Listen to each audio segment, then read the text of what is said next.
If you've been watching Matt's off-road recovery for any length of time, you already know the setup. Big bearded guy in a Jeep, gnarly terrain, some poor tourist truck dangling off a Utah cliff, and a recovery that somehow always works out. Matt gets the glory, the camera time, and the 1.5 million subscribers. But there's a woman operating almost entirely in the background who most of the audience couldn't even name.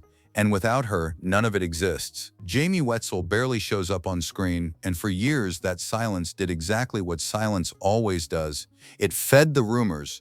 Rumors about the crew, rumors about the fraud case, rumors about why so many familiar faces kept disappearing, rumors about what's actually going on behind those Utah Canyon walls. Today we're going through all of it, because the real story of Matt's off-road recovery has always started with her. Most Moore fans could tell you everything about Matt Wetzel.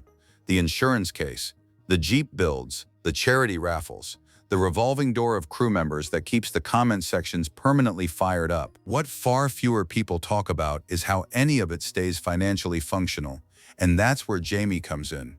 She met Matt through the most ordinary of circumstances. She was a teller at the bank where he kept his accounts. That's not a meet-cute from a movie. That's just Tuesday in Hurricane, Utah.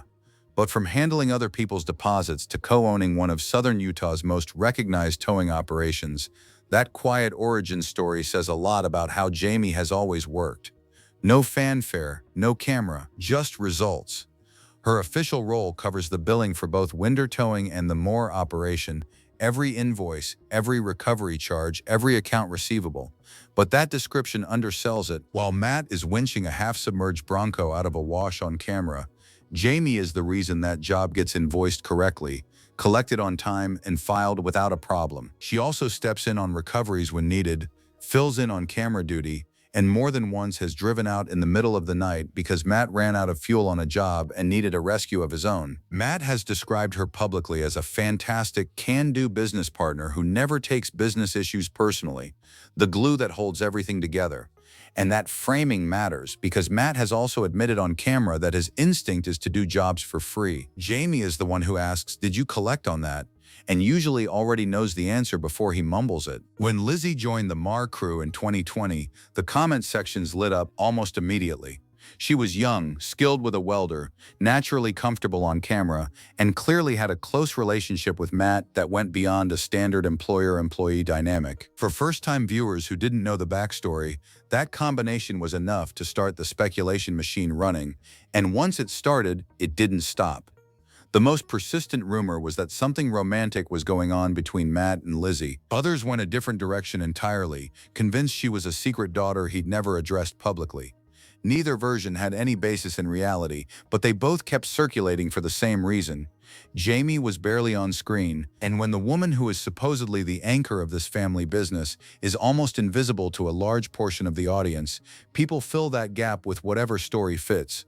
The actual truth is straightforward. Lizzy Ballard, née Stout, is the daughter of Stuart, the man who has been Matt's closest friend since the mid-1990s.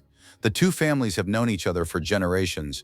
Matt is about as close to an uncle figure as you can get without sharing a last name. In September 2022, Lizzy married her husband Clancy at the Cedar City, Utah temple.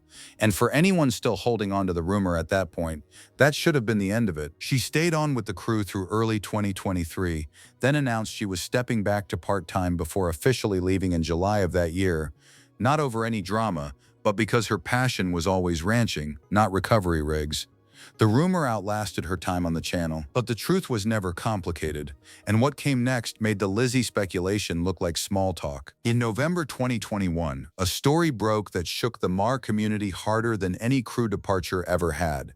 Matt Wetzel, the face of the channel, owner of Winder Towing, had been charged with a second-degree felony count of insurance fraud, a charge that at the top end carried the possibility of up to 15 years in prison and a $10,000 fine. The case centered on AAA claims filed through Winder Towing between January 2019 and August 2020. Investigators with Utah's Insurance Fraud Division had traced over $15,000 in payments tied to claims that contained what court documents called known material misrepresentations, wrong vehicles listed, wrong locations filed, and off-road tows that AAA's policy explicitly didn't cover. In one instance, a recovery that Matt had actually filmed and posted to the channel was at the center of the investigation. The evidence wasn't buried in paperwork. It was publicly available on YouTube. In a phone call with investigators, Matt himself acknowledged the claims were wrong on the front end but fair on the back, meaning the services were real but the paperwork surrounding them wasn't. That distinction became the foundation of how the case ultimately resolved. By February 2022, the felony charge had been reduced to a Class A misdemeanor through a plea agreement. Matt pleaded no contest, was ordered to repay $15,328 to AAA, pay $1,745 to the fraud division, and serve 18 months of probation, no prison time. The Utah Attorney General's office called it justice served. Through every month of that legal process, the channel kept posting, and when the dust settled, Mar had more subscribers than when the charges were first filed. The controversy didn't sink the operation. If anything, it proved just how solid the foundation underneath it actually was. If you spend any time in more comment sections, one question comes up on a loop. Why does the crew keep changing? Because from the outside, it looks like a pattern, and patterns make people suspicious. Rudy was the first major departure that hit the audience hard. Matt's eldest son from his first marriage, a skilled fabricator, welder, and trail driver, left the channel in April 2022. The explanation was simple and by all accounts genuine. Recovering stuck vehicles just wasn't Rudy's passion. He wanted to build things on his own terms, on his own timeline, without his dad's deadlines dictating the schedule. He launched his own YouTube channel, Rudy's Adventure in Design, and has continued appearing at more events. No falling out, no drama, just a young guy figuring out what he actually wanted to do.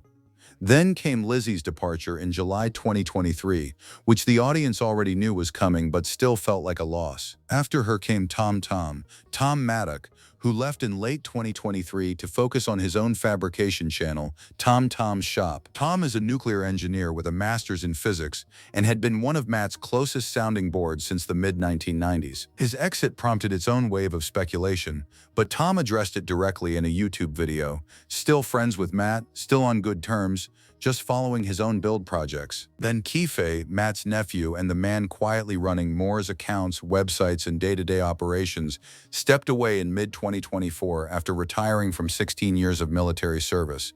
Matt reportedly encouraged him to chase his own adventures rather than stay behind a desk. The pattern viewers kept seeing wasn't dysfunction. It was Matt building people up well enough that they eventually had somewhere better to go. Here's something Matt has said openly, more than once, that most people laugh off without thinking too hard about what it actually means for a business. His biggest instinct when someone needs help is to do the job for free, not as a one-off gesture, as a default setting. Jaime has spent their entire marriage asking, "Did you collect on that?" and getting the kind of mumbled, low-volume response that tells her everything she needs to know before he finishes the sentence. That dynamic sounds like a cute married couple moment when it's framed on camera. Behind the scenes, it's the single most important financial tension in the entire operation.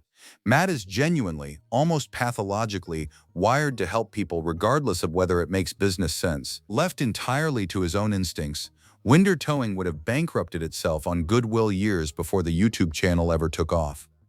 Jaime is the correction. She handles the billing, chases the accounts, and applies the kind of financial discipline that keeps a family-owned towing operation from quietly drowning in unpaid invoices. She doesn't do it with any apparent resentment.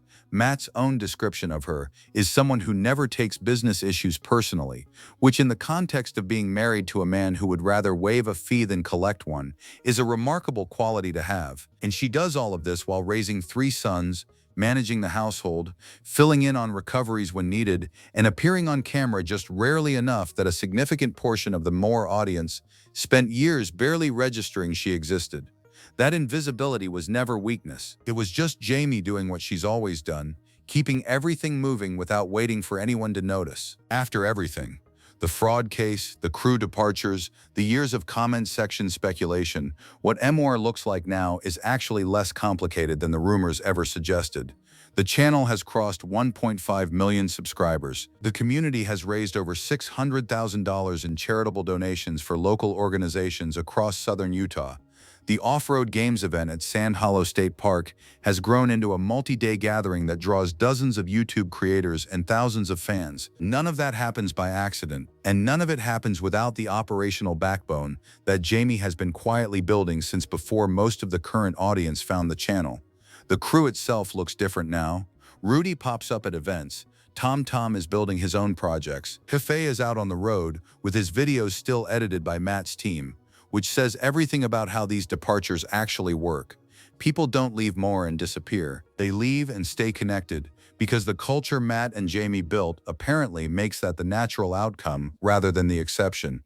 What stepped into the gaps are Matt's sons, Colin, Rhett, and Carter, increasingly visible on the channel as the operation evolves. A family business, growing into the next generation, with Jaime still handling the financial architecture that makes all of it viable. The viewers who spent years focused on who was leaving missed the more interesting story, which is that the same two people have been running this thing from the beginning, through a felony charge, through half a dozen crew changes, through every wave of speculation the comment sections could produce.